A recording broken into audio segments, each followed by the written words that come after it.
তে আরেকটা পোর্শন থাকে, ওসপিতে থাকে, প্লাস হচ্ছে তোমাদের টেবিল ভাইবা, যেটা ভাইবা যেখানে শুরু হয় সেখানে দেখবে যে একটা ট্রে থাকে। আর যখন ওসপি হয়, ওসপিতে ইনস্ট্রুমেন্টের একটা পোর্শন থাকে। তাইলে যেগুলা থাকে ইউজুয়ালি এগুলা তোমাদেরকে ওয়ার্ডে দেখানো হয়েছে, ওয়ার্ডে যে কয়দিন মেডিসিন ওয়ার্ডে রাউন্ড দিছো বা মেডিসিন ওয়ার্ডে ক্লাস হয়েছে সেইখানে তোমরা হয়তো খেয়াল করলে দেখতে পারবা যে কিছু প্রসিডিউর করা হয়ে থাকে ওয়ার্ডের মধ্যে, যে প্রসিডিউরগুলো আমাদের ডায়াগনোসিসের জন্য বা অনেক সময় ট্রিটমেন্ট পারপাসে দরকার হয়। তাহলে তোমরা যে ওয়ার্ডে গেছো, ওয়ার্ডে গিয়ে ক্লাস করছো, পেশেন্ট দেখছো, সাথে এই জিনিসগুলো যে দেখছো সেটাও কিন্তু অ্যাসেসমেন্টের পরীক্ষার একটা অংশ। তাইলে কিছু ইনস্ট্রুমেন্ট আছে, সেই ইনস্ট্রুমেন্ট গুলো তোমাদের অপরিচিত না, তোমরা মেডিসিনে ওয়ার্ডে দেখেছো, প্লাস হচ্ছে প্যাথোলজি যদি করে থাকো প্যাথোলজিতেও তোমাদের এই ইনস্ট্রুমেন্ট গুলো অনেক জায়গায় মানে দেখানো হয়েছে। ইভেন সার্জারি ওয়ার্ডেও যখন ছিল তখনও এই ধরনের কিছু ইনস্ট্রুমেন্ট তোমরা দেখছো। তাহলে মেডিসিন রিলেটেড যে সমস্ত ইনস্ট্রুমেন্ট কমনলি হচ্ছে অস্পিতে থাকে অথবা টেবিল ভাইবা থাকে, যেটা দিয়ে ভাইবা শুরু হয়। অনেক সময় ভাইবা ইনস্ট্রুমেন্ট দিয়ে শুরু হতে পারে, কারো হচ্ছে এক্সরে দিয়ে শুরু হয়, কারো ইসিজি দিয়ে শুরু হয়, কারো হয়তো ডাটা ইন্টারপ্রিটেশন একটা রিপোর্ট থাকবে সেটা দিয়ে শুরু হবে। তাহলে কার কি দিয়ে শুরু হচ্ছে সেটা আসলে বলা মুশকিল, কিন্তু প্রত্যেকটা জায়গাতেই তোমাদের প্রিপারেশন থাকা লাগবে। তাহলে ইনস্ট্রুমেন্ট কমনলি যেগুলা মেডিসিন ফাইনাল পরীক্ষায় ওসপি এবং টেবিল ভাইবায় থাকে সেগুলো হচ্ছে একটা হচ্ছে, এক নম্বর যদি আমরা ধরি তাহলে লাম্বার পাংচার নিডল থাকে, বোন মেরো এসপিরেশন নিডল থাকে, নেজোগেস্ট্রিক টিউব থাকে, tendon hammer, blood pressure machine আমরা যেটা স্ফিগমোম্যানোমিটার বলে থাকি, স্টেথোস্কোপ, অনেক সময় টিউনিং ফর্ক বা টাং ডিপ্রেসর, এগুলাও ট্রের মধ্যে থাকে। এবং কমনলি হচ্ছে যে আমি সাজাইছি সিরিয়ালটা যে কমন যেগুলো বা কমন যেগুলো তোমাদের জানা থাকাই লাগবে, আইদার ওসপিতে ফেস করবা অথবা টেবিল বাই বাই ফেস করবা, অথবা তুমি যদি লং কেস একটা পেশেন্ট থাকে, লং কেসে পেশেন্ট তুমি ডায়াগনোসিসের সাথে রিলেটেড থাকলে তোমার লাম্বার পাংচার নিডল বা লাম্বার পাংচার রিলেটেড কোয়েশ্চেন আসতে পারে। বোন মেরো অ্যাসপিরেশনের যদি কোনো ইন্ডিকেশন থাকে বা এই ধরনের কোনো লং কেস পেয়ে থাকো সেখানে বোন মেরো অ্যাসপিরেশন নিয়ে ডিটেলস কথাবার্তা বা ডিটেলস কোয়েশ্চেন তোমাদের করা হতে পারে। অনেক সময় পেশেন্ট লং কেস দেখবে যে এনজি টিউব দেয়া পেশেন্টই তোমাদের লং কেস হিসেবে চলে গেছে, তাহলে এনজি টিউব রিলেটেড কোয়েশ্চেন তোমার লং ভাইভাতেও থাকতে পারে। তাহলে যদিও আমরা কথা বলতেছি ওসপি রিলেটেড বা টেবিল ভাইভা রিলেটেড, কিন্তু এটা every aspect of the practical examination, even রিটেনের মধ্যেও তোমার লাম্বার পাংচারের ইন্ডিকেশন, লাম্বার পাংচারের কন্ট্রা ইন্ডিকেশন, এগুলা কোয়েশ্চেন গুলো চলে আসতে পারে। তাহলে আমরা এই জিনিসগুলা নিয়ে আজকে একটু ডিসকাস করি। তাহলে এখানে একটা ছবি দেখা যাচ্ছে ছবিটা। Hello hello. জি স্যার। স্যার দেখা যাচ্ছে। হ্যাঁ হ্যাঁ, তোমরা রেসপন্স করবা কোয়েশ্চন, বা আমি যখন জিজ্ঞেস করি তখন রেসপন্স করবা, না হলে বোঝা যাচ্ছে না যে আমি কথা বলে যাচ্ছি শুনতেছো কিনা। তাহলে এখানে কি দেখা যাচ্ছে, এই জিনিসটা কি তোমাদের পরিচিত কিনা? উপরে দেয়া আছে হেডলাইন, কিন্তু জিনিসটা তোমাদের পরিচিত কিনা একটু দেখো দেখি, এটা কি কখনো দেখেছো কিনা।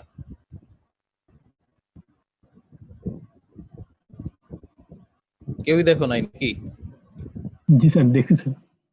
আচ্ছা, যদি দেখে থাকো তাহলে তো খুবই ভালো, আর দেখা যদি না হয়ে থাকে তাহলে ওয়ার্ডের প্লেসমেন্টের সময় তোমাদের দেখানো হয় নাই, সেটা আমাদের ব্যর্থতা।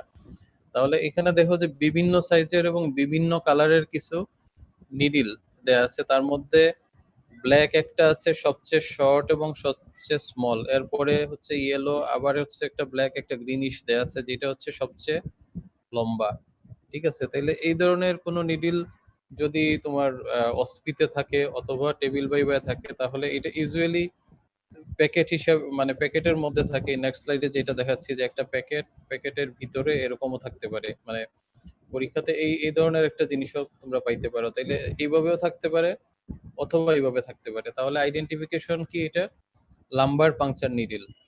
তাহলে this is a lumbar puncture needle. যদি অস্পিতে থাকে, what is the instrument, tell the name of instrument, তাহলে তোমার আইডেন্টিফিকেশন লিখতে হবে। তাহলে আইডেন্টিফিকেশনে ধরো 1 বা 2 মার্কস। তাহলে আইডেন্টিফিকেশন যদি আমরা করে ফেলতে পারি তাহলে নেক্সট যে কোয়েশ্চেন গুলো আসবে সেগুলো আমরা ইজিলি আনসার করতে পারবো, বা সেগুলো আমরা স্টেপ বাই স্টেপ আগাতে পারবো। তাহলে যদি ধরলাম এটা অস্পিট টেবিলে দেওয়া আছে যে আইডেন্টিফাই দ্য ইনস্ট্রুমেন্ট, তাহলে সেকেন্ড কোয়েশ্চেন কি থাকতে পারে এখান থেকে?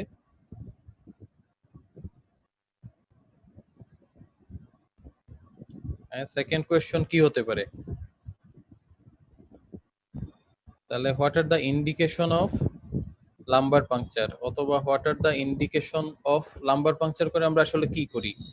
আমরা মেডিসিন ওয়ার্ডে বা মেডিসিন রিলেটেড যে সমস্ত ডিসঅর্ডারে লাম্বার পাংচার করতে হয় তাহলে আমরা কি করি? আমরা সিএসএফ অ্যাসপিরেট করি। তাহলে সিএসএফ থাকতে পারে যে what are the indications of lumbar puncture, অথবা what are the indications of CSF study.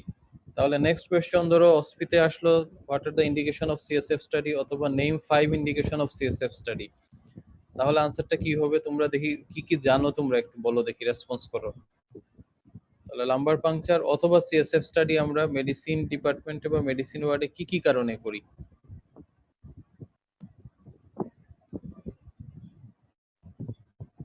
Hello sir hello ডায়াগনোসিসের ক্ষেত্রে ডায়াগনোসিসের হ্যাঁ বলো। ডায়াগনস্টিকের ক্ষেত্রে মেনিনজাইটিস, এনকেফালাইটিস হ্যাঁ হ্যাঁ এন্ড সাবআরাকনয়েড হেমোরেজিক গুলিয়ান-বেরি সিনড্রোম। হ্যাঁ হ্যাঁ গুড। এন্ড থেরাপিউটিকের ক্ষেত্রে হুম। স্পাইনাল অ্যানেস্থেসিয়া, হ্যাঁ ইন্ট্রাথিকাল ড্রাগ। অ্যাডমিনিস্ট্রেশন, হ্যাঁ গুড। তাহলে মোটামুটি তুমি কভার করে ফেলছো বা ম্যাক্সিমাম গুলোই বলে ফেলছো। তাহলে আমরা মেডিসিন ওয়ার্ড রিলেটেড বা মেডিসিন রিলেটেড আমরা তাইলে কি কি করি সেটা আমরা মানে ইয়েতে ডিসকাস করব। মানে প্রথমে এগুলাই আসবে যে মেডিসিনে আমরা কি কি নিয়ে কথা বলবো। তাহলে সিএসএফ জিনিসটা কি এটা তো আমরা জানি যে সিএসএফ হচ্ছে যে সেরিব্রোস্পাইনাল ফ্লুইড, যেটা তৈরি হচ্ছে কোথায়? ভেন্ট্রিকুলার সিস্টার্ন, তোমার অ্যারাকনয়েড ভিলাই মধ্যে তৈরি হচ্ছে, এবং এটা ভেন্ট্রিকলের ভিতর থেকে স্পাইনাল ক্যানেল এবং সাবঅ্যারাকনয়েড স্পেসে ড্রেইন হচ্ছে। কি কারণে ড্রেইন হচ্ছে? এটা হচ্ছে যে its provide nutrition and as a cushion support, কুশনারি সাপোর্ট হিসাবে টোটাল আমাদের সেন্ট্রাল নার্ভাস সিস্টেম, তাহলে কি ব্রেইন এবং স্পাইনাল কোডকে সাপোর্ট দিচ্ছে। তাহলে ব্রেইন এবং স্পাইনাল কোড, এবং আরেকটা জিনিস জেনে রাখবা যে স্পাইনাল নার্ভ রুট যেটা, সেটারও একদম প্রক্সিমাল মোস্ট পার্ট মানে নার্ভ রুটের পর্যন্ত হচ্ছে কিন্তু সিএসএফ মেনিনজেস কভারেজ থাকে। তাহলে সিএসএফ এইটাতেও, এই স্পেসেও যে সাবঅ্যারাকনয়েড স্পেস, সেখানেও সিএসএফ আসতেছে। তাহলে এটা বলার উদ্দেশ্য হচ্ছে যে কি আমাদের একটা হচ্ছে ব্রেইন, একটা হচ্ছে স্পাইনাল কর্ড এবং স্পাইনাল নার্ভ রুট। এই জায়গায় যে কোনো ডিজিজ যদি হয় তাহলে সেই ডিজিজের যে প্যাথোলজি, সেই প্যাথোলজির কারণে আমাদের সিএসএফ এ কিন্তু চেঞ্জ আসতে পারে, বা সিএসএফ দেখে আমরা প্যাথোলজি আইডেন্টিফাই করতে পারি। তাহলে সিএসএফ এ চেঞ্জ হবে, সিএসএফ যেই জায়গাতে ট্রেন করতেছে সেই জায়গাতে যদি কোনো প্যাথোলজি হয়ে থাকে। তাহলে ব্রেইনে এবং স্পাইনাল কোড মানে টোটালি ইনভলভ করে এরকম একটা ডিজিজ হচ্ছে কি মেনিনজাইটিস। তাহলে ডায়াগনস্টিক পারপাসে যদি আমরা ইউজ করি তাহলে মেনিনজাইটিস, আর একটা হচ্ছে শুধুমাত্র ব্রেইন ইনভলভ তাহলে এনকেফালাইটিস। তাহলে মেনিনজাইটিস এনকেফালাইটিসে যদি আমরা সাসপেক্ট করি ক্লিনিক্যালি, তাহলে সেটা ডায়াগনোসিসে আমরা সিএসএফ স্টাডি আমাদের হেল্প করবে।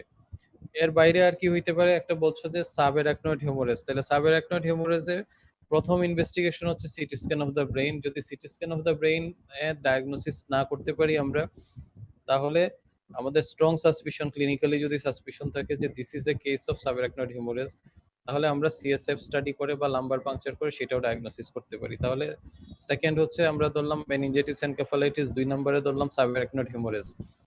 যদি এমন কোনো ইনফ্ল্যামেটরি ডিজিজ যেটা ব্রেইনে ইনভলভ করে অথবা স্পাইনাল কোডে ইনভলভ করে, সেটাও ডায়াগনোসিসে আমরা লাম্বার পাংচার অথবা সিএসএফ স্টাডি আমাদেরকে হেল্প করতে, ডায়াগনোসিস করে ফেলতে পারবো সেটা না, ডায়াগনোসিসে হেল্প করবে।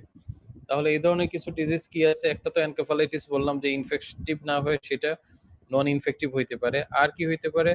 মাইলাইটিস। তাহলে মাইলাইটিস বা মাইলোপ্যাথি আমরা পাইলাম একটা, তার আমরা ইমেজিং করলাম, এমআরআই করলাম, এমআরআই করে আমরা কোনো প্যাথোলজি আইডেন্টিফাই করতে পারলাম না। তাহলে এই ধরনের যদি প্রবলেম থাকে বা আর্লিতে অনেক সময় চেঞ্জ নাও আসতে পারে, তাহলে ট্রান্সভার্স মাইলাইটিস একটা ডিজিজ আছে, মাল্টিপল স্ক্লেরোসিস একটা ডিজিজ আছে যেটা সিএনএস ইউজুয়ালি স্পাইনাল কর্ড এবং ব্রেনকে ইনভলভ করে, তাহলে সেটার ডায়াগনোসিসে আমাদেরকে হেল্প করতেছে। তাহলে inflammatory disease of the spinal cord বা মাইলাইটিস, তাহলে মাইলাইটিস ডায়াগনোসিসে আমরা লাম্বার পাংচার করে সিএসএফ স্টাডি করতে পারি বা আমাদের হেল্প করে। ডেফিনিটিভ ডায়াগনোসিস যে চলেই আসবে সেটা না, but it will help us. আর যদি নার্ভ রুট ইনভলভ করে এরকম একটা ডিজিজের নাম কি বলতে পারবা? ইনফ্ল্যামেটরি ডিজিজ এটাতে ডায়াগনোসিসে আমরা অনেক সময় সিএসএফ স্টাডি করি, ইউজুয়ালি সেকেন্ড উইকে গিয়ে আমরা সিএসএফ স্টাডি করি, জানো কি না? কমন ডিজিজ এটা, GBS তাইলে জিবিএস, তাইলে গুলেনবারি সিনড্রোম, তাইলে গুলেনবারি সিনড্রোম ডায়াগনোসিসেও আমরা সিএসএফ স্টাডি অনেক সময় আমাদেরকে হেল্প করে, তাইলে এটা ইনভলভ করতেছে মেইনলি নার্ভ রুটকে। তাইলে এইটা গেল। এর বাইরে আমরা যেটা বললাম যে থেরাপিউটিক যদি আমরা চিন্তা করি তাহলে ইন্ট্রাডুরাল, অনেক সময় অ্যানালজেসিয়া, আর অনেক সময় হচ্ছে যে যেমন লিউকেমিয়ার পেশেন্টকে আমরা ইন্ট্রাডুরাল মিথোট্রেক্সেট দিয়ে থাকি, অ্যাকুট লিউকেমিয়া এএমএল এর পেশেন্টকে, তাহলে এটা হচ্ছে একটা therapeutic indication of lumbar puncture. আর এর বাইরে আমরা স্পাইনাল অ্যানাস্থেসিয়া দিতে ইউজ করি। তাহলে ইন্ডিকেশন এতক্ষণ যা বললাম সেটা হচ্ছে যে সংক্ষেপে তোমরা মোটামুটি সবই পারছো, তাইলে এই ইন্ডিকেশনগুলো আমরা লিখবো। সেকেন্ড হচ্ছে যে ইন্ডিকেশনের পরে আসবে কন্ট্রা ইন্ডিকেশন কি, এটা খুবই ইম্পর্টেন্ট। এই ক্ষেত্রে এটা খুবই ইম্পর্টেন্ট, মনে রাখতে হবে, আজীবন মনে রাখতে হবে যে আমরা লাম্বার পাংচারের ইন্ডিকেশন আমরা পাচ্ছি, কোনো কন্ট্রা ইন্ডিকেশন আছে কিনা, যে আমরা লাম্বার পাংচার করতে চাই বাট এই ফ্যাক্টর আমার থাকলে আমি কিন্তু করতে পারবো না। তাহলে এই ধরনের কি কি ফ্যাক্টর আছে যেখানে লাম্বার পাংচার কন্ট্রা ইন্ডিকেটেড, বলতে পারবা কিনা? একজন বলো দেখি। হ্যালো। spinal cord compression spinal cord compression actually কন্ট্রাইন্ডিকেশনের মধ্যে পড়ে না। raise intracranial pressure, হ্যাঁ। infection of overlying skin, and coagulation and disorder. আচ্ছা, খুবই ভালো, তুমি মোটামুটি ম্যাক্সিমাম গুলাই কভার করে ফেলছো। তাহলে রেজড ইন্ট্রাক্রেনিয়াল ফিচার, প্রেসারের কোনো ফিচার যদি আমরা ক্লিনিক্যালি, যে পেশেন্টকে আমরা লাম্বার পাংচার করব ঠিক করছি বা করা দরকার, তার ক্ষেত্রে যদি আমরা রেজ ইন্ট্রাক্রেনিয়াল প্রেসারের কোনো ফিচার আমরা পাই, সেই ক্ষেত্রে it is a contra indication. কেন কন্ট্রা ইন্ডিকেশন বলতে পারবা? এই কোশ্চেন গুলো আসবে ভাইভাতে, যখন ভাইভাতে বা তোমার যখন লং কেস হিসেবে যদি এই কোশ্চেন গুলো আসে তখন এগুলো সলভ করতে হবে, বা রিটেনেও আসতে পারে এসএ কিউ হিসেবে। তাহলে কি কন্ট্রা ইন্ডিকেট মানে কেন এটা আমরা কেন করতেছি না? intracranial space occupying lesion থাকলে সেটা herniation হয়ে যেতে পারে। হ্যাঁ, তাহলে ইন্ট্রাক্রেনিয়াল স্পেস অকুপাইং লেশন, এটা হার্নিয়েশন হয় মানে কি রেজড ইন্ট্রাক্রেনিয়াল প্রেসারের কারণে। তাহলে ইন্ট্রাক্রেনিয়াল স্পেস অকুপাইং লেশন এটা টিউমার হইতে পারে, ব্রেইন অ্যাবসেস হইতে পারে, ঠিক আছে, একটা হাইড্রোকেফালাস হইতে পারে পেশেন্টের। তাইলে এই সমস্ত কন্ডিশন যদি থাকে, ইউজুয়ালি সিএসএফ প্রেসার বা ইন্ট্রাক্রেনিয়াল প্রেসার বেশি থাকে। তাহলে আমরা যদি সিএসএফ স্টাডি করতে চাই বা লাম্বার পাংচার করি, তখন কি হবে, সাডেন রিলিজ অফ প্রেসার হবে থ্রু দা স্পাইনোকেইন নিডল। তাহলে এই সাডেন রিলিজ অফ প্রেসার হলে কি হবে, আমাদের ব্রেইন হার্নিয়েশন কোনটার হয়, সেরিবেলার টনসিলের হার্নিয়েশন হয়। তাহলে যদি এটা হার্নিয়েশন হয়ে যায় তাহলে কি হতে পারে, আমাদের টোটাল ব্রেইনের সাথে স্পাইনাল কর্ডের যে কানেকশন সেটা ডিসরাপশন হয়ে যেতে পারে, এবং এটা লাইফ থ্রেটেনিং কন্ডিশন। তাহলে আমরা যদি রেজড ইন্ট্রাক্রেনিয়াল প্রেসারের কোনো ফিচার পাই পেশেন্টের, তাইলে সেই ক্ষেত্রে আমাদের দেখতে হবে যে পেশেন্টের ক্লিনিক্যাল সাসপিশন আছে, এবং আমরা তাহলে রেজড ইন্ট্রাক্রেনিয়াল প্রেসারের কারণ কি সেগুলো এক্সক্লুড করার চেষ্টা করব। তাইলে সেই ক্ষেত্রে আমরা ব্রেইনের একটা সিটি স্ক্যান করতে পারি যে কোনো ইক্সল আছে কিনা, either tumour, either brain abscess বা এই ধরনের কিছু আছে কিনা, অথবা হাইড্রোকেফালাস আছে কিনা। তাহলে সেগুলো যদি আমরা সিটি করে এক্সক্লুড করতে পারি যে না, আমাদের সাসপিশন ছিল রেড ইন্ট্রাক্রেনিয়াল প্রেসার আছে বা রেজড ইন্ট্রাক্রেনিয়াল প্রেসারের কজ থাকা সম্ভব, সেগুলো এক্সক্লুড করলে তখন আমরা করতে পারি। তাহলে এটা একটা কন্ট্রা ইন্ডিকেশন, বা এটা এক নম্বরের কন্ট্রা ইন্ডিকেশন। দুই নাম্বার বলছে যে ইনফেকশন। তাহলে আমরা যে জায়গা থেকে আমরা লাম্বার পাংচার করব সেই জায়গার ওভারলাইন স্কিনে যদি ইনফেকশন থাকে, তাহলে ডেফিনেটলি আমরা এই ইনফেকশনটাকে কি, যদি মেনিনজাইটিস নাও থাকে তাহলে আমরা মেনিনজাইটিস অ্যাট্রোজেনিক করে ফেলতে পারি। তাহলে সেই ক্ষেত্রে এটা কন্ট্রা ইন্ডিকেশন। আর আরেকটা কন্ট্রা ইন্ডিকেশন হচ্ছে যে পেশেন্টের যদি কোয়াগুলোপ্যাথি থাকে, যেটা হেমোরেজের চান্স বাড়ায়। আর আরেকটা হচ্ছে যে রিলেটিভ কন্ট্রা ইন্ডিকেশন, যদি নন কোঅপারেটিভ পেশেন্ট থাকে সেই ক্ষেত্রেও আমরা জোর করে আমরা কাউকে লাম্বার পাংচার করতে পারবো না।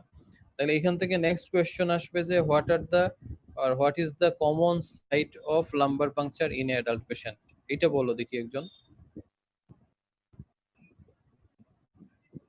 তাহলে লাম্বার পাংচার আমরা কোন সাইট থেকে করি ইউজুয়ালি অ্যাডাল্ট পেশেন্টে বা আমরা ওয়ার্ড সেটিং এ? Number 3 and number 4 level. আচ্ছা, কেন এই সাইটটা কেন পছন্দ করা হচ্ছে, কেন লাম্বার রিজিয়নটা আমরা চয়েস করতেছি, কেন থোরাসিক না, কেন সার্ভাইকাল না, বলতে পারবা কিনা? স্যার নার্ভ যে ইনজুরি হওয়ার চান্স কমে এখানে স্যার। লাম্বার এখানে রিজিয়নে কি তো- নার্ভ নাই? আমি তো যতটুক জানি যে লাম্বার রিজিয়নেই সবচেয়ে বেশি নার্ভ কম্প্যাক্ট অবস্থায় আছে, এখানেই তো কর্ডা ইকুইনা আছে। বোনাস মেডুলারিস আছে, তাহলে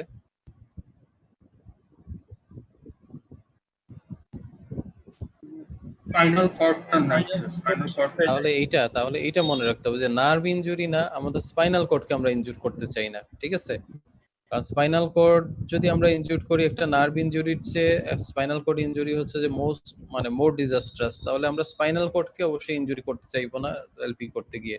তাহলে স্পাইনাল কর্ড শেষ হচ্ছে at the level of 12 thoracic vertebra or upper part of the lumbar 1 vertebra।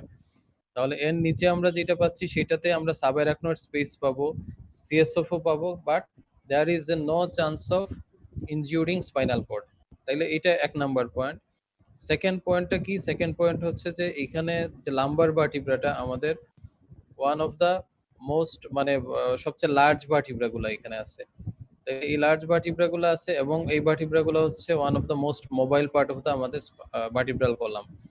তাহলে আমরা ইজিলি লোকেট করতে পারতেছি ইন্টারভার্টিব্রাল স্পেসটাকে, এক নাম্বার। দুই নাম্বার, যেহেতু মোবাইল, তাহলে আমরা স্পেসটাকে বাড়াতে পারবো, কমাতে পারবো।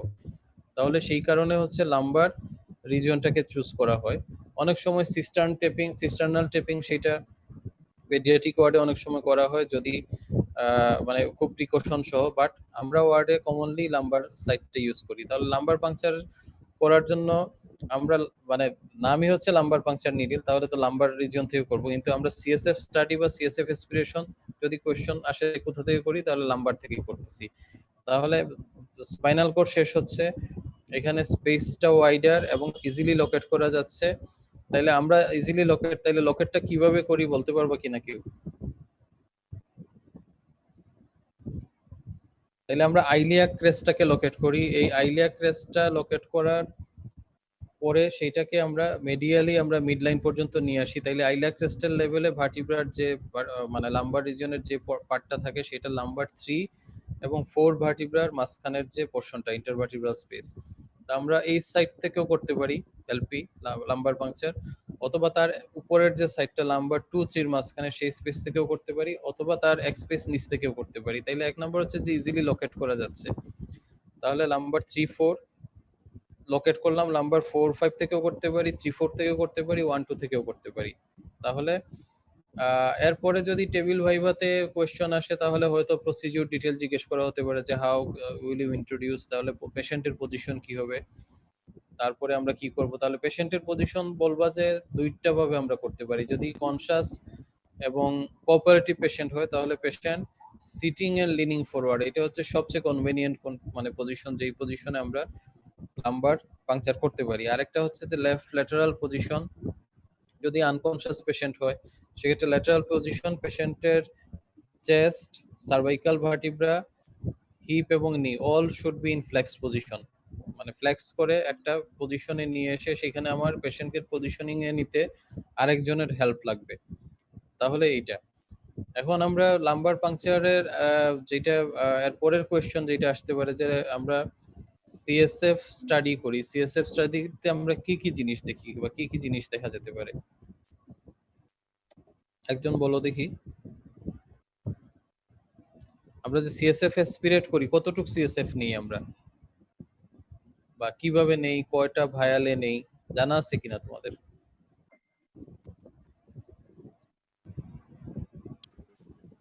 তিনটা ভায়ালে নেই। আচ্ছা, 3টা ভায়াল, 3টা বা 4টা ভায়ালে নেই। তাহলে 3টা ভায়ালে নেই, কতটুকু নিতে পারবো আমরা?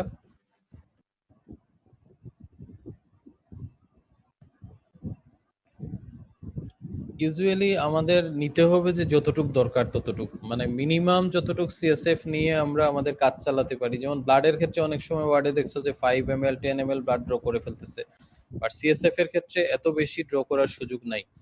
তাহলে একটা কমন ফর্মুলা মনে রাখবা যে ইউজুয়ালি 1 ml পার 5 কিলোগ্রাম বডি ওয়েট হিসেবে সিএসএফ সেফলি এসপিরেট করা যায়। মানে একজন পার্সনের বডি ওয়েট পার 5 কেজির জন্য 1 ml সিএসএফ আমরা সেফলি এসপিরেট করতে পারি, বাট আমাদের সিএসএফ স্টাডির জন্য এত বেশি দরকার হয় না। ইউজুয়ালি 1 to 1.5 ml সিএসএফই যথেষ্ট সিএসএফ এর আমরা যে অ্যানালাইসিস করি সেগুলোর জন্য। তাহলে 3টা ভায়ালে আমরা নিই কিভাবে? আমরা ইউজুয়ালি ড্রপ হিসাব করি। তাহলে ইচ ভায়ালে 10 ড্রপস করে সিএসএফ আমরা নিই। তাহলে 3 ভায়ালে যদি নেই তাহলে 3 দশে 30 ড্রপ, তাহলে 16 ড্রপে যদি 1 ml হয় তাহলে ইউজুয়ালি 2 ml আমরা সিএসএফ এট এ টাইম এসপিরেট করি।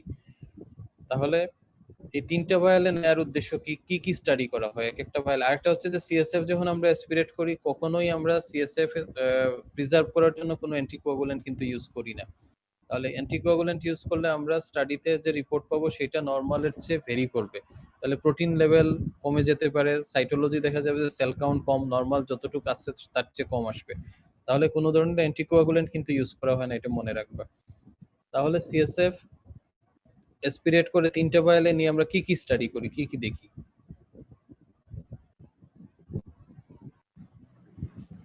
ফিজিক্যাল, কেমিক্যাল আর বায়োলজিক্যাল। না ফিজিক্যাল, হ্যাঁ হ্যাঁ, তাহলে ফিজিক্যাল, ক্লিনিক্যাল, বায়োলজিক্যাল, মাইক্রোবায়োলজিক্যাল। আচ্ছা ঠিক আছে, ফিজিক্যাল তো তুমি তিনটাতেই দেখতে পারবা খালি চোখে যেটা দেখা যাচ্ছে। তাহলে কি দেখা যাচ্ছে সিএসএফ এর কালার কি, কনসিস্টেন্সি কি, এই তো ফিজিক্যালে তো আমরা তাই দেখি যে কালার। তাহলে সিএসএফ এর নরমাল কালার কি একদম crystal clear normal CSF, but it can be turbid. যদি টার্বিড হয় তাহলে বুঝতে হবে যে ইনফেকশন, ইউজুয়ালি পায়োজেনিক ইনফেকশন। আরেকটা হইতে পারে কি হেমোরেজিক হইতে পারে। তাইলে হেমোরেজিক হতে পারে দুই ভাবে হতে পারে, একটা হচ্ছে যে সাবঅ্যারাকনয়েড হেমোরেজ ছিল, তাইলে ফ্রেশ হেমোরেজ যদি হয় তাহলে হেমোরেজিকই আসতে পারে। আর যদি সাবঅ্যারাকনয়েড হেমোরেজটা একটু ওল্ড হয়, আগের হয়, তাহলে সেই ক্ষেত্রে হেমোরেজিকের সাথে আমরা জেন্টোক্রোমিয়া, তাহলে জেন্টোক্রোমিয়া দেখার জন্য আমাদের সিএসএফ কে একটু স্ট্যান্ড করে রাখতে হবে। রাখার পরে যদি সেডিমেন্ট জমা হয়, জমার পরে যেটা ক্লিয়ার সিএসএফ যে পোর্শনটা সেটাও ইয়েলোইশ কালার হয়, যেটাকে জেন্টোক্রোমিয়া বলে, তাহলে সেটা পাইতে পারি। আর আরেকটা হচ্ছে যে আমি যখন নিডলটা ইন্ট্রোডিউস করতেছি তখন যদি ট্রমাটিক হয়, ট্রমার কারণেও তোমার হেমোরেজ হইতে পারে, সেই ক্ষেত্রেও মানে পেশেন্টের হেমোরেজিক সিএসএফ আসতে পারে। তাইলে সেই ক্ষেত্রে আমরা আলাদা করতে পারবো কিভাবে সাবঅ্যারাকনয়েড হেমোরেজ অথবা ট্রমাটিক, দুইটা আলাদা করার ওয়েটা কি বলতে পারবা কেউ? তাহলে সাবঅ্যারাকনয়েড হেমোরেজ যেটা থাকে ইউনিফর্ম থাকে, বাট যদি ট্রমাটিক হয় সেই ক্ষেত্রে ইউনিফর্ম থাকবে না। শুরুতে হচ্ছে ব্লাডের পরিমাণ বেশি থাকবে, তারপরে আস্তে আস্তে কমে যাবে। এক সময় 3 নাম্বার স্যাম্পল যখন নিব তখন হয়তো ক্লিয়ার হয়ে চলে আসতে পারে। আর আরেকটা হচ্ছে যেহেতু ফ্রেশ ব্লাড আসছে সেখানে সিএসএফটা রেখে দেওয়ার পরে দেখা যাবে যে সেখানে ক্লট ফর্মেশন হয়ে গেছে, এটা কিন্তু ইন্ডিকেট করতেছে ফ্রেশ হেমোরেজ। তাহলে এটা মনে রাখা লাগবে। আচ্ছা, এখন নেক্সট কোয়েশ্চেন আসতে পারে যে how will you differentiate between pyogenic and bacterial meningitis from CSF study. তাইলে একটা জিনিস যেটা বলা হয় না যে সিএসএফ তিনটে ভায়ালে আমরা কি কি দেখি। একটা হচ্ছে আমরা বায়োকেমিস্ট্রি দেখি সিএসএফ এর। বায়োকেমিস্ট্রির মধ্যে মেইনলি আমরা দেখি গ্লুকোজ কনসেন্ট্রেশন আর হচ্ছে প্রোটিন, সিএসএফ এর প্রোটিন। তাহলে বায়োকেমিক্যাল ইনভেস্টিগেশন হচ্ছে এইটা। আমরা সাইটোলজি দেখি, তাহলে সাইটোলজিতে কি দেখা হয়, সাইটোলজিতে দেখা হয় যে সেল আছে কিনা, সেল থাকলে কি কি সেল আছে। তাহলে আরবিসি যেটা ট্রমাটিক থাকতে পারে, আরবিসি এক দুইটা আরবিসি থাকতে পারে, ডাব্লিউবিসি থাকতে পারে। ইউজুয়ালি এগুলার hard and fast normal range এরকম বলা নাই, তবে ডাব্লিউবিসির ক্ষেত্রে up to 5 per ML, 5 per high power field এরকম থাকতে পারে ডাব্লিউবিসি। তার চেয়ে বেশি যদি থাকে তাহলে সেটা সিগনিফিকেন্ট। তাহলে ডাব্লিউবিসির মধ্যে আমরা দেখবো যে কোন সিরিজের ডাব্লিউবিসি আছে। ইউজুয়ালি নরমালি যেটা থাকে সেটা হচ্ছে লিম্ফোসাইট। তাহলে যদি দেখা যায় যে ডাব্লিউবিসি নিউট্রোফিল অনেক বেশি কনসেন্ট্রেশনে আছে অথবা লিম্ফোসাইট বেশি, সেটার অনেক কনসেন্ট্রেশন বেশি আছে, তাহলে সেটা আমার মার্ক করা লাগবে। আর বায়োকেমিস্ট্রির মধ্যে আমরা দেখবো কি প্রোটিন দেখবো আর হচ্ছে গ্লুকোজ দেখবো, কমনলি যেটা দেখা হয়। এর বাইরেও এলডিএস দেখা যায় বা আরো অনেক কিছুই দেখা যায়, কিন্তু আমরা মেইনলি দেখি রুটিনলি যে প্রোটিন এবং গ্লুকোজ। তাহলে গ্লুকোজের কনসেন্ট্রেশন সিএসএফ এ কিরকম থাকে আইডিয়া আছে তোমাদের নরমালি? হ্যালো, স্যার আইডিয়া নেই। হ্যাঁ আইডিয়া নাই? তাহলে গ্লুকোজ কনসেন্ট্রেশন মানে গ্লুকোজ কি সিএসএফ এ থাকে কিনা, থাকার দরকার আছে কিনা, এই বিষয়ে আইডিয়াও নাই নাকি? আমাদের ব্রেইনের থাকে, নিউট্রিশন কি, normally ব্রেইনের থাকে। নিউট্রিশনের জন্য কে রেসপন্সিবল, কে নিউট্রিশন দেয় ব্রেইনকে? গ্লুকোজ। ব্রেইন গ্লুকোজ ছাড়া আর কিছু থেকেই নিউট্রিশন নেয় না, ঠিক আছে? তাহলে ব্রেইনের মেইন সোর্স অফ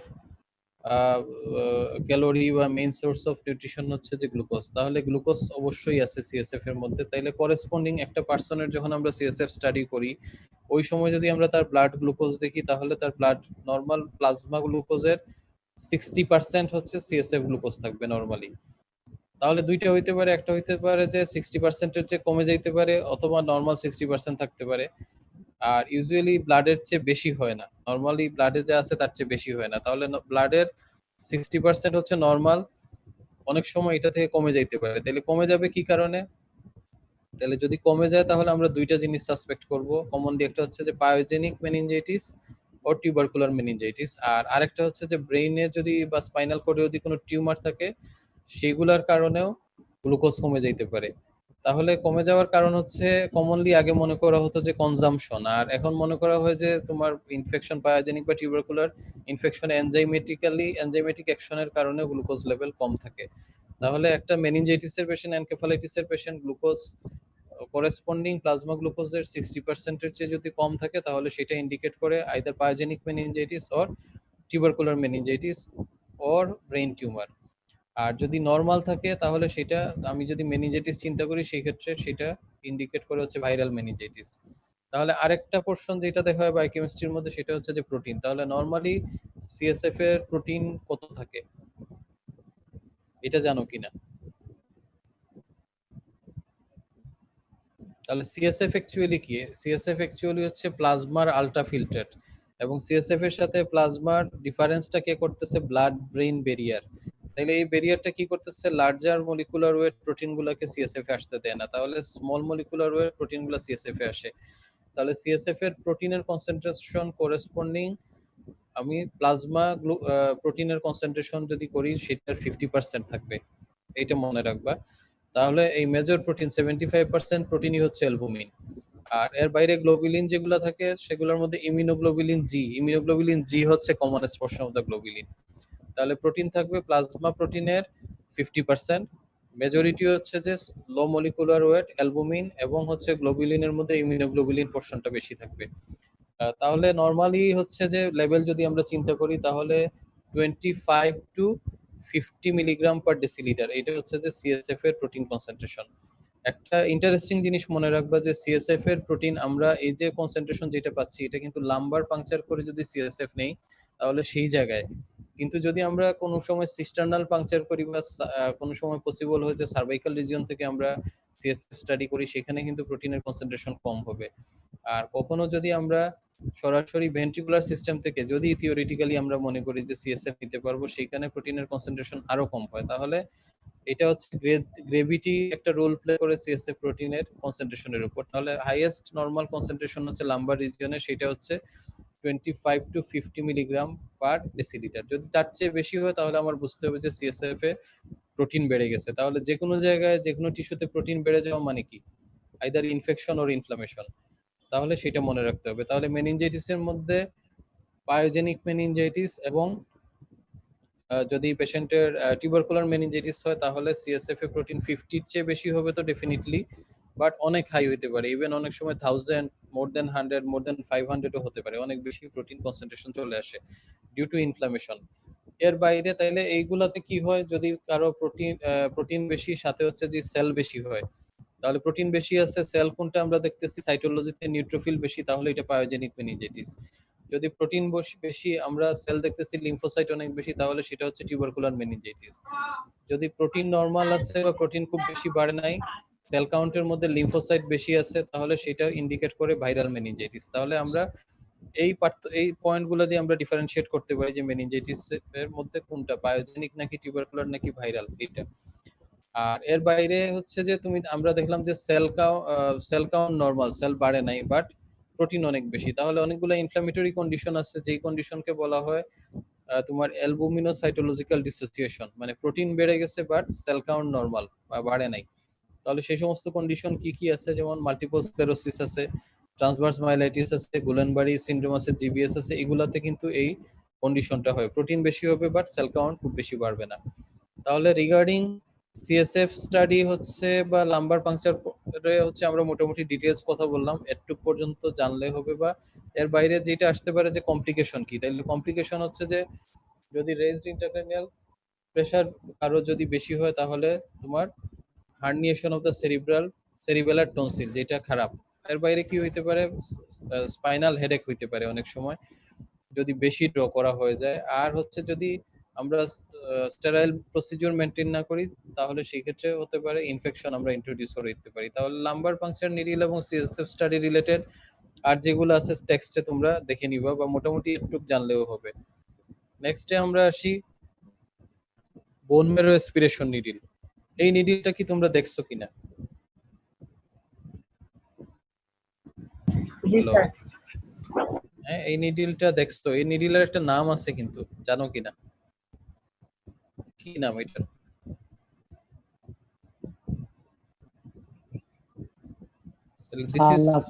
হ্যাঁ, তাহলে দিস ইজ কল্ড সালাস বোন ম্যারো অ্যাসপিরেশন নিডিল।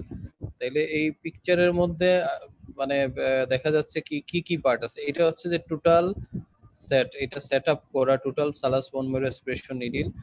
আর এখানে তোমার তিনটা আলাদা করে জিনিস দেখানো আছে। এই যে বাহিরের জিনিসটা যেটা, সেটা হচ্ছে কি ট্রকার, সরি ট্রকার না, কেনুলা, বাইরের অংশটা, ঠিক আছে? এটাকে বলা হচ্ছে ট্রকার অর স্টিলেট, ভিতরে যেটা অংশ। তাইলে এটা হচ্ছে যে এই ভিতর থেকে এই পোরশনটাকে টান দিলে এটা বের হয়ে আসবে। আর এই একটা পোরশন, এটাকে কি বলা হয়, এটা এখানে লাগানো আছে, এটাকে অ্যাডজাস্ট করে এইদিকে নিয়ে আসা যাবে আর একটু বাইরে নিয়ে আসা যাবে। তাহলে এটা হচ্ছে গার্ড, ঠিক আছে? তাহলে এটা সালাস বোন ম্যারো অ্যাসপিরেশন নিডিল পরীক্ষাতে তোমার অস্পিতে অথবা টেবিলে এই ফর্মেই থাকবে। তোমাকে ভাইবার টেবিল হলে হয়তো আলাদা করে দেখাতে বলা হবে যে কি কি পার্ট আছে সেগুলা। তাইলে এইটা হচ্ছে মেটালিক, টোটালটাই মেটালিক এই নিডিলটা। তাহলে এর পরের কোয়েশ্চন হয়তো আসবে যে what are the indication of bone marrow study অথবা বোন ম্যারো অ্যাসপিরেশন।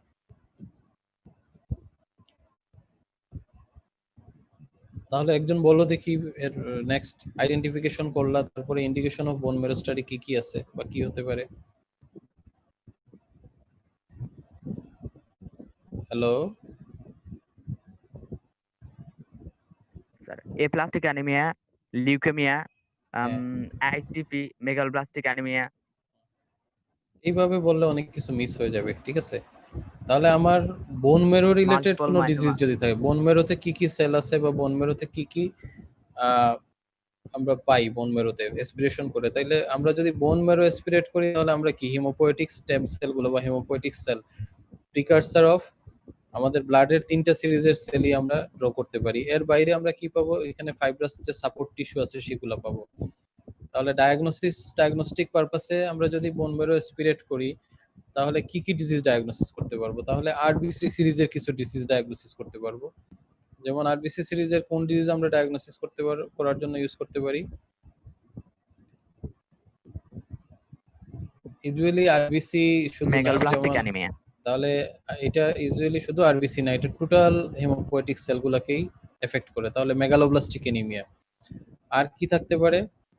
যদি কারো কি হতে পারে, মাইলোডিসপ্লাস্টিক সিনড্রোম, যদি মাইলোডিসপ্লাসিয়া থাকে, তাহলে এইটা হচ্ছে একটু পরের দিকে বলবা। তাহলে প্রথমে আমরা শুরু করি, ইন্ডিকেশন হচ্ছে ডাব্লিউবিসি সিরিজের ডিজিজ। তাহলে ডাব্লিউবিসি সিরিজের ডিজিজ হচ্ছে যে, যদি এক কথায় বলি যে বোন মেরোতে ডাব্লিউবিসি সিরিজ এফেক্টেড হয়েছে, কমন হচ্ছে যে নিওপ্লাস্টিক ডিজিজ, সেটা হচ্ছে লিউকেমিয়া। তাহলে ইউজুয়ালি অ্যাকিউট লিউকেমিয়া ডায়াগনোসিসের জন্য।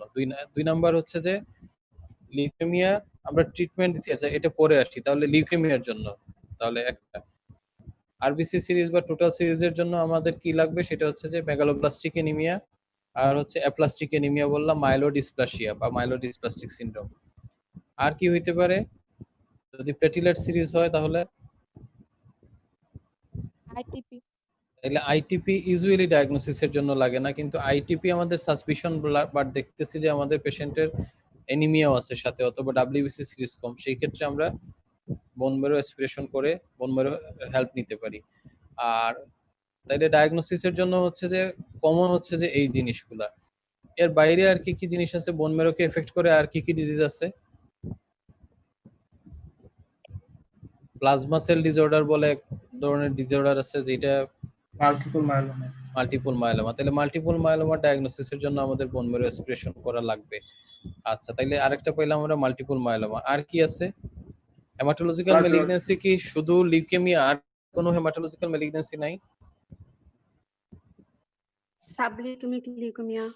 লিউকেমিয়া আমরা বলেই ফেলছি, সাবলিউকেমিক লিউকেমিয়া, এলিউকেমিক লিউকেমিয়া বা যে কোনো লিউকেমিয়া ডায়াগনোসিসের জন্য বোন মেরো অ্যাসপিরেশন করা লাগবে। তাহলে এটা লিউকেমিয়ার সাথে বললে হবে, বা তুমি আলাদা বলতে পারো। এর বাইরে কি আমরা লিম্ফোমা কি হেমোপয়েটিক লিম্ফোমা। সিস্টেম, হ্যাঁ লিম্ফোমা কি হেমোপয়েটিক সিস্টেমের ডিজিজের মধ্যে পড়ে?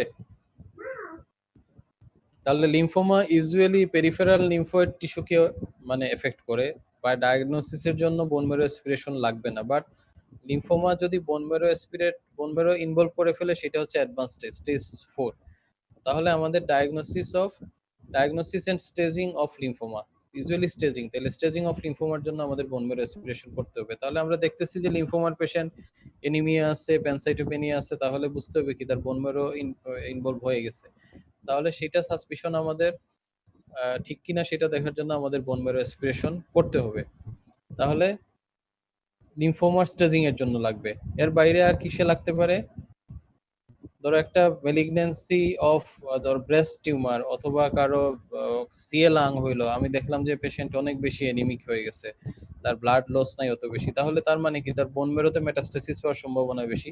তাহলে metastasis of any tumour into বোন মেরো যদি আমরা ক্লিনিক্যাল সাসপিশন করি সেটার জন্য আমরা বোন মেরো অ্যাসপিরেশন করতে পারি। তাইলে এই হচ্ছে ইনভেস্টিগেশন ইন্ডিকেশন। তাহলে এগুলো বেশিরভাগই হচ্ছে হেমাটোলজিক্যাল এবং মেলিগন্যান্ট ডিজিজ। এর বাইরে আর কোনো ডিজিজের জন্য কি আমরা বোন মেরো অ্যাসপিরেশন করতে পারি, বা বোন মেরো অ্যাসপিরেশন কি আর কিছু ডায়াগনোসিসে হেল্প করে?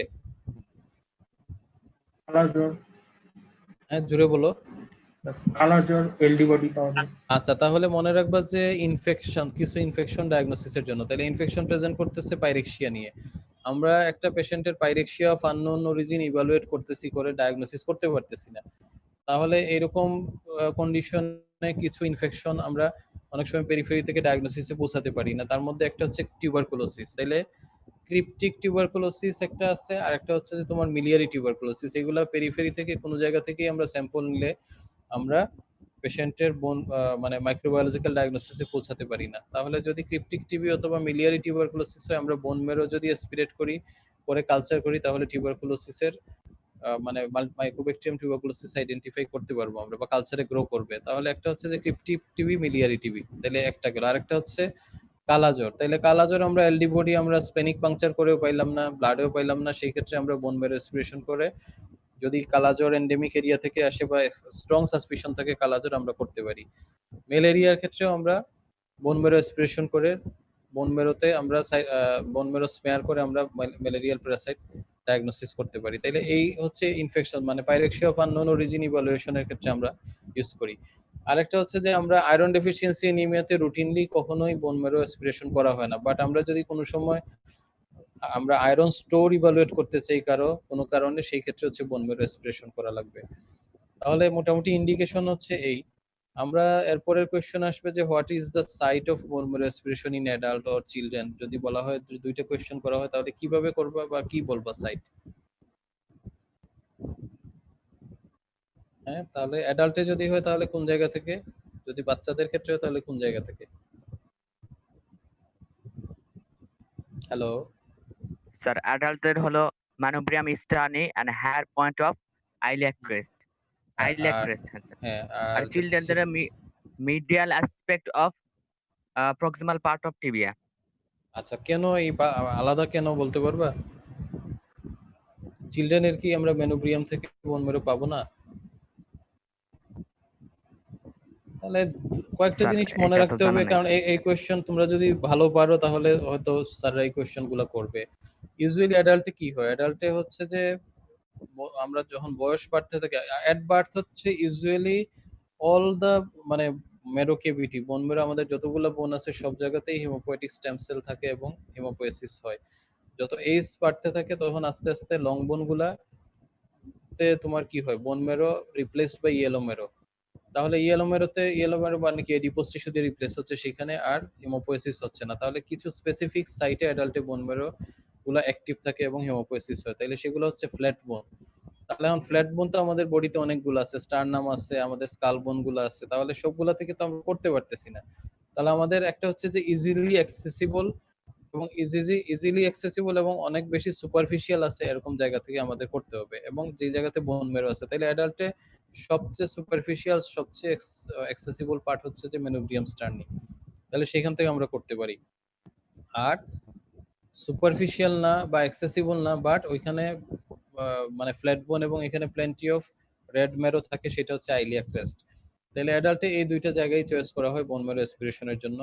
চিলড্রেনদের ক্ষেত্রে আমরা যে কোনো জায়গা থেকেই আমরা অ্যাসপিরেট করতে পারি, বাট আমরা একটা চিলড্রেনকে এত বড় একটা নিডল দিয়ে আমরা পেনিট্রেশন করব, সে কোঅপারেট করবে না। তাহলে তার ক্ষেত্রে খেয়াল করতে হবে কি, তার ম্যাক্সিমাম কোঅপারেশনের জন্য সবচেয়ে বেশি প্যানিক না করে যে জায়গা থেকে নিতে পারি সেটা হচ্ছে যে তোমার তোমার টিবিআর আপার পার্ট থেকে আমরা নিতে পারি। তাইলে এই জিনিসটা মনে রাখতে হবে যে কেন আমরা অ্যাডাল্টে শুধুমাত্র মেনুব্রিয়াম বা আইলিয়া ক্রেস্ট নিচ্ছি। তাহলে এটা হচ্ছে ফ্ল্যাট বোন, ইজিলি অ্যাক্সেসিবল, মেরো পার্টিকল বেশি থাকতেছে এটার জন্য। তাহলে আমরা এই অ্যাডাল্টের ক্ষেত্রে এটা এবং চিলড্রেনদের ক্ষেত্রে প্যানিক না করে আমরা ইয়ে করতে পারি।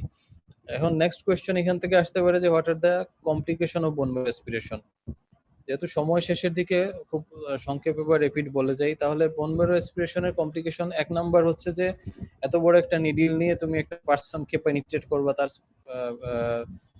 মেনুব্রিয়াম স্টার্নিতে তুমি পেনিট্রেট করবা, তাহলে কি হতে পারে, সে ভয় পেয়ে যেতে পারে এবং এটাতে কি হয় ভেসোভ্যাগাল এফেক্ট, এবং এটাই হচ্ছে সবচেয়ে কমন। সেকেন্ড কি হইতে পারে, সেকেন্ড হচ্ছে যে সেকেন্ড বা তার সাবসিকুয়েন্ট যেগুলো সেগুলো হচ্ছে রেয়ার। তাহলে সেটা হচ্ছে যে একটা হচ্ছে যে আমি স্পিরেট করলাম এবং এখানে সাকশন দেয়া লাগতেছে, সেটা হচ্ছে প্রসিডিউরের পরে পারসিস্টেন্ট বা অনেকদিন পেইন থাকতে পারে, সেটাকে বলা হয় সাকশন পেইন। আর কি হইতে পারে, আমি ট্রকাট ইয়ের যেটা ক্যানুল গার্ডটা আমি প্রপারলি ফিক্স করলাম না, আমি একদম গায়ের জোরে পেনিট্রেট করতে গেলাম, তাহলে অনেক ক্যাটাস্ট্রফিক জিনিস ঘটে যেতে পারে। তাহলে ওভার পেনিট্রেশন হয়ে আন্ডারলাইন স্ট্রাকচার ইনজিউরড হইতে পারে স্পাইনাল, যদি মেনুব্রিয়াম স্টার্নিতে করি। তাহলে এটা আমাদের অবশ্যই কশাস থাকতে হবে যে গার্ডটা প্রপারলি ফিট করা আছে কিনা। আর কি হইতে পারে, আমি স্টেরিলিটি মেনটেন করলাম না, তাহলে কি আমি একটা ইনফেকশন দিয়ে দিতে পারি, তাহলে ইনফেকশন হইতে পারে। একটা পেশেন্টের কোয়াগুলোপ্যাথি আছে বা থ্রম্বোসাইটোপেনিয়া আছে, তাহলে কি হতে পারে, সেই ক্ষেত্রে তার ব্লিডিং হতে পারে। তাহলে এগুলো হচ্ছে common side effect of bone marrow aspiration.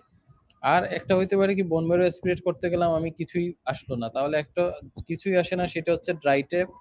আর যদি বোন ম্যারো পার্টিকেল আসে না, শুধু ব্লাড আসে, সেটা হচ্ছে ব্লাড টেপ। তাহলে সেক্ষেত্রে আমরা কি করতে হবে, আমাদের আবার বোন ম্যারো অ্যাসপিরেশন করতে হবে, অথবা আমাদের আরেকটা প্রসিডিউর আছে সেটার হেল্প নিতে হবে, সেটাকে বলা হচ্ছে ট্রিফাইন বায়োপসি। তাহলে মোটামুটি বোন ম্যারো অ্যাসপিরেশন নিডিল যদি আসে, তাহলে এগুলোর মধ্যেই তোমাদেরকে কোশ্চেন হয়তো ফেস করা লাগবে। নেক্সট তোমাদের তো এরপরে তো কি ক্লাস আছে একটা থেকে? হ্যালো হ্যালো হ্যালো না স্যার, আর ক্লাস নেই। আচ্ছা, ক্লাস নাই, আমরা দেখি যতক্ষণ কন্টিনিউ করতে পারি। তাহলে এরপরে আমরা একটা ইনস্ট্রুমেন্ট দেখি, সেটা হচ্ছে যে এটা কি চেনা যাচ্ছে না নাকি, একদম আননোন, কখনো দেখি নাই এরকম একটা ইনস্ট্রুমেন্ট। তাহলে দেখে মনে হচ্ছে যে সবচেয়ে পরিচিত, এটার কোনো ব্যাপারই না, এটা দিলে তো সবই পারি এরকম একটা ইনস্ট্রুমেন্ট। কিন্তু পরীক্ষায় যদি চলে আসে এবং পরীক্ষাতে যদি এই রিলেটেড বলা হয়, অথবা টেবিল ভাইভাতে যদি বলা হয় যে এই জিনিসটার নাম নিয়ে এটার কি কি পার্ট আছে অ্যানাটমির ভিসেরা ধরার মতো, তাহলে কি বলতে পারবা কিনা? তাহলে আমরা যদি বলি এটা বিপি মেশিন, আরেকটা নাম কি, অ্যানেরোয়ার স্ফিগমোম্যানোমিটার, তাই তো? তাহলে এইটার অ্যানাটমি বলতে পারবা নাকি, কি কি পার্ট আছে এটাতে? হ্যালো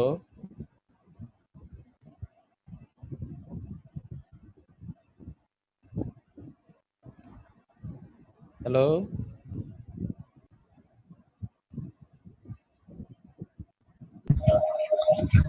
স্যার হ্যাঁ, মানে টাইম শেষ হয়ে গেছে, সবাই অফলাইন হয়ে গেছে নাকি? স্যার এটাতে কাফ, হ্যাঁ, এয়ার পাম্প, রাবার টিউব, আচ্ছা তাহলে ম্যানোমিটার হ্যাঁ, and স্ক্রু। তাহলে একটা হচ্ছে টোটাল জিনিসটা হচ্ছে একটা বিপি মেশিন, অথবা বলতে পারি যে স্ফিগমোম্যানোমিটার, অ্যানারোয়ার স্ফিগমোম্যানোমিটার। তাহলে এটাতে কি কি পার্ট আছে, একটা হচ্ছে যে এখানে হচ্ছে ব্লাড প্রেসার, মানে কাফ যেটা দিয়ে আমরা হাতের সাথে বাইন্ড করতেছি, এই কাফের ভিতরে একটা রাবারের তৈরি একটা ব্লাডার থাকে, ঠিক আছে? দুইটা টিউব বের হয়ে আসে, একটা টিউব কানেক্টেড হচ্ছে যে হ্যান্ড পাম্পের সাথে, রাবার পাম্পের সাথে, যেটাতে একটা স্ক্রু আছে to adjust air entry or air release. আর আরেকটা টিউব অ্যাটাচড হচ্ছে একটা মিটারের সাথে, যেটা হচ্ছে যে ম্যানোমিটার বলা হয়, যেটা দিয়ে আমরা ব্লাড প্রেসার মানে মেজার করি। তাহলে এইটা যদি পরীক্ষার টেবিলে থাকে বা পরীক্ষাতে আসে, তাহলে তোমাদেরকে যেটা জিজ্ঞেস করা হতে পারে যে how will you measure blood pressure, অথবা তোমার শর্ট কেস পরীক্ষাতে থাকতে পারে যে ব্লাড প্রেশার মেজার করো, এবং স্যার দাঁড়ায় দেখলো পরীক্ষার হলে যে কিভাবে তুমি ব্লাড প্রেশার মেজার করতে পারতেছো। তাহলে এইটা নিয়ে এখন ডিটেলস আমি যাব না, এটা তোমাদের ওয়ার্ডে থার্ড ইয়ারে ফোর্থ ইয়ারে অনেক বলা হয়েছে।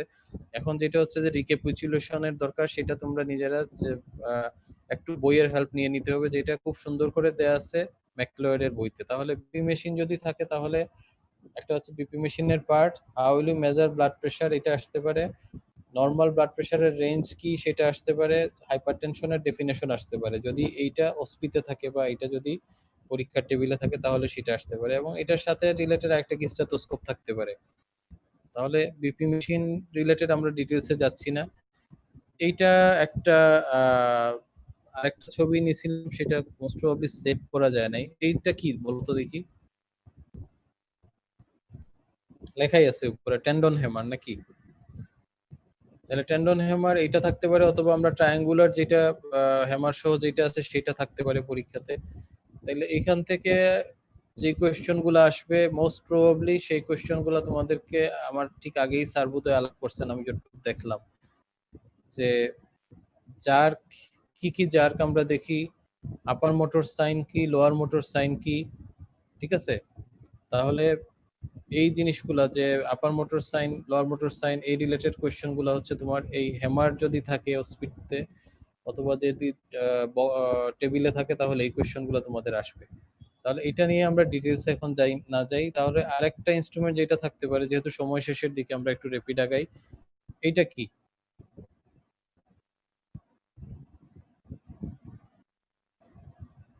Hello, NG tube or nasogastric tube? আচ্ছা, তাহলে এনজি টিউব আর নেজোগ্যাস্ট্রিক টিউব, তাইলে এই টিউবটাও তোমাদের ট্রেতে থাকতে পারে অথবা অস্পিতে থাকতে পারে। তাইলে এইটার কাজ কি? এনজি টিউব বা এনজি টিউব ইনসারশনের ইন্ডিকেশন কি কি, এটা আসতে পারে একটা কোয়েশ্চন। তাহলে এটা কি জানা আছে কিনা তোমাদের, নেজোগ্যাস্ট্রিক টিউবের ইন্ডিকেশন কি বা কি কি কাজে আমরা ইউজ করতে পারি?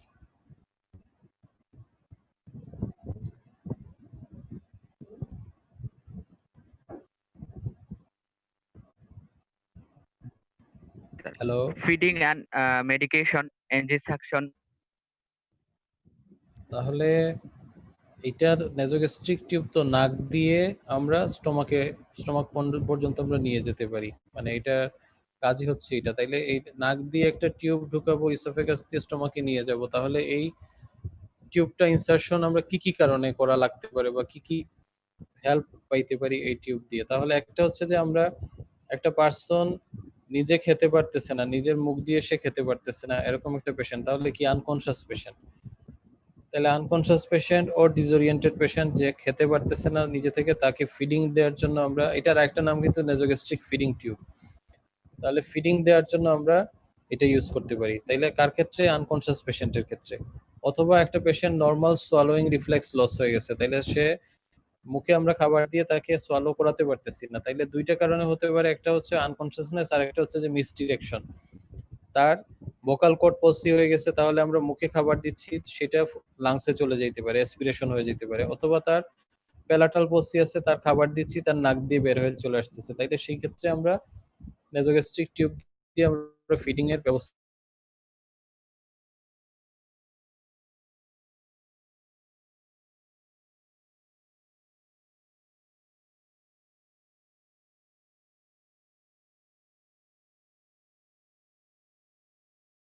মানে এটা, তাহলে যেহেতু আমরা ইন্ট্রোডিউস করতে পারি, ফিডিং দিতে পারি, আরেকটা তার রিভার্সও আমরা করতে পারি। তাহলে রিভার্স কি করতে পারি? আমরা সাকশন দিয়ে গ্যাস্ট্রিক কন্টেন্ট কিন্তু বের করে নিয়ে আসতে পারি।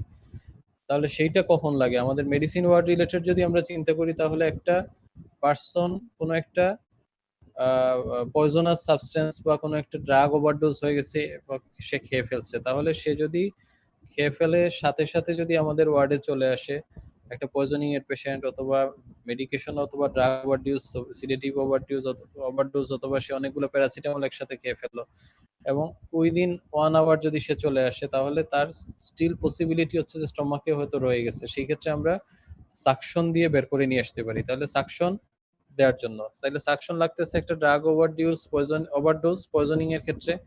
আরেকটা হচ্ছে যে সাকশন আমরা ইউজ করি মেডিসিন ওয়ার্ডের চেয়ে সেটা সার্জারি ওয়ার্ডে বেশি ইউজ করা হয়। তাহলে কি সেটা, যদি ইন্টেস্টাইনাল অবস্ট্রাকশন থাকে, কারো যদি ইন্টেস্টাইনাল অবস্ট্রাকশন থাকে, পেরিটোনাইটিস থাকে বা পারফোরেশন থাকে, সেই ক্ষেত্রে যাতে সিক্রেশন, গ্যাস্ট্রিক সিক্রেশন অথবা তোমার স্যালাইভা যাতে গিয়ে ওভার ডিস্টেনশন না করতে পারে, সেই ক্ষেত্রে আমরা সাকশনের জন্য আমরা ইউজ করতে পারি। এটা একটা। আরেকটা ইউজ আছে, সেটা হচ্ছে যে আমরা একটা পেশেন্টের একটা কন্ট্রাস্ট এক্সরে করব, যেমন বেরিয়াম ফলত্র আমরা করতে চাই স্মল গাটে, তাইলে বেরিয়াম ফলত্র আমরা পেশেন্টকে আমরা খাওয়াবো, সে গিলবে, তারপরে যাবে স্টমাকে। এটা যদি আমরা একটু র্যাপিডলি করতে চাই, যে সরাসরি আমরা জেজুনামের মধ্যে ডাইটা দিয়ে দিব, তাহলে কি হবে, রেডিওগ্রাফিক কন্ট্রাস্ট মিডিয়া যদি আমরা ইনসার্ট করতে চাই, সেই ক্ষেত্রে আমরা এনজি টিউবের হেল্প নিতে পারি। তাহলে কন্ট্রাস্ট এক্সরের জন্য আমরা ইউজ করতে পারি এটা।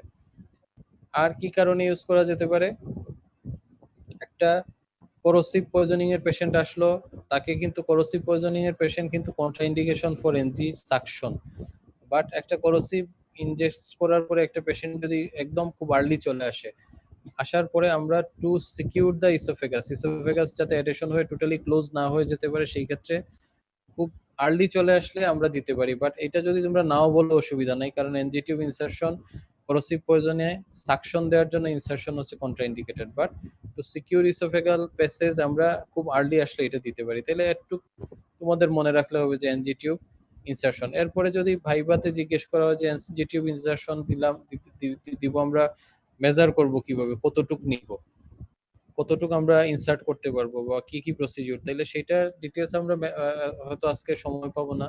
তাহলে আমরা মেজার কতটুকু ইন্ট্রোডিউস করব, সেটা মেজারমেন্টের ডিপেন্ড করতেছে যে পেশেন্টের এজ, পেশেন্টের সাইজ, পেশেন্ট ওবেস কিনা, পেশেন্টের টল কেমন, এগুলোর উপর ডিপেন্ড করতেছে। তাহলে একটা কমন ফর্মুলা হচ্ছে যে কতটুকু ইনসার্ট করব, সেটা আমরা অ্যান্টেরিয়র নেরিস থেকে অথবা টিপ অফ দ্য নোজ থেকে ট্রেগাস পর্যন্ত লেংথ নিব, ট্রেগাস থেকে আমরা এপিগ্যাস্ট্রিক রিজন বা আরেকটু লিবারেল যদি হয় আমরা আম্বিলিকাস পর্যন্ত মেজার করব, কারণ টিউবটা আমার নাক দিয়ে ঢুকে ফেরিংস হয়ে তারপরে ইসোফেগাস হয়ে যাবে, তাইলে স্ট্রেট ঢুকতেছে না। তাহলে এই মেজারমেন্টটা যদি আমরা না নিই, তাহলে টিউবটা আমাদের স্টমাক পর্যন্ত পৌঁছাবে না।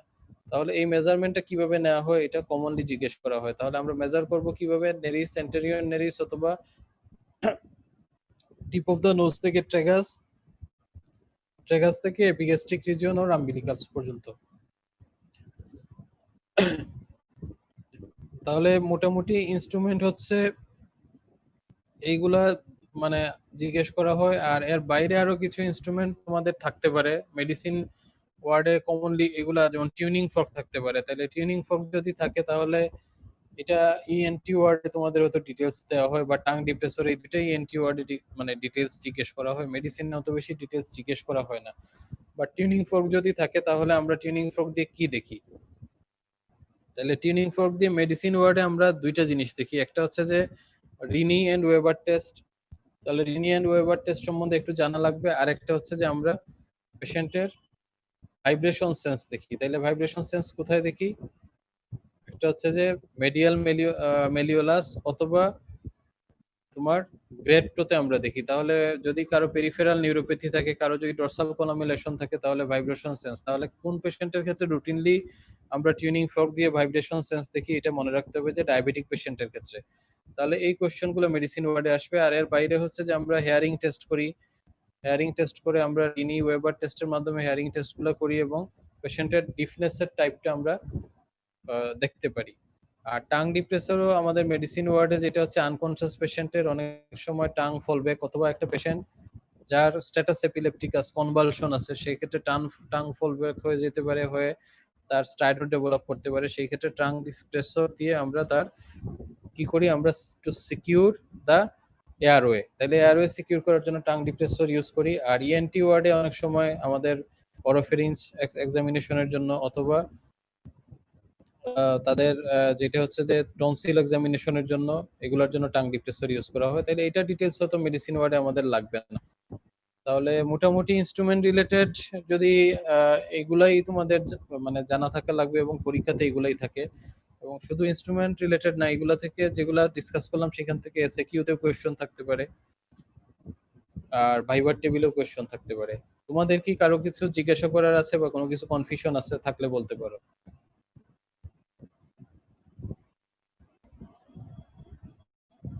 হ্যালো,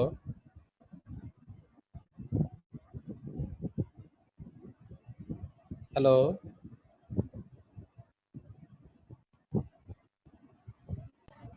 শোনা যাচ্ছে? শোনা যাচ্ছে? তোমাদের কোনো কোয়েশ্চন থাকলে আমরা আর কিছুক্ষণ ডিসকাস করতে পারি। তোমাদের কি কোনো কোয়েশ্চন আছে বা তোমাদের আর কিছু এড করার আছে?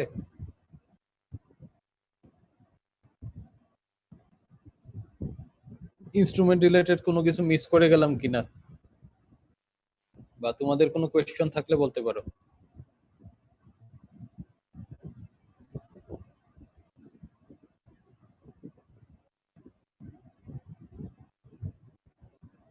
হ্যালো,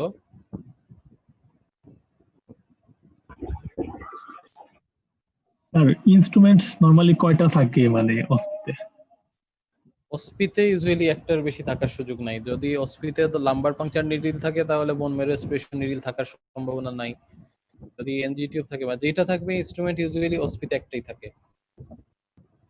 কিন্তু টেবিল ভাইভাতে দেখা যাবে যে পুরা একটা ট্রের মধ্যে সবগুলো ইনস্ট্রুমেন্ট আছে। তাইলে তোমার যদি কপাল ভালো থাকে, তুমি ধরো লাম্বার পাংচার নিডিল সম্বন্ধে সকালে পড়ে গেছো খুব ভালো করে, তার বললো যে টেকে ইনস্ট্রুমেন্ট, তুমি খুঁজে টুজে লাম্বার পাংচার নিডিল নিয়ে শুরু করতে পারো।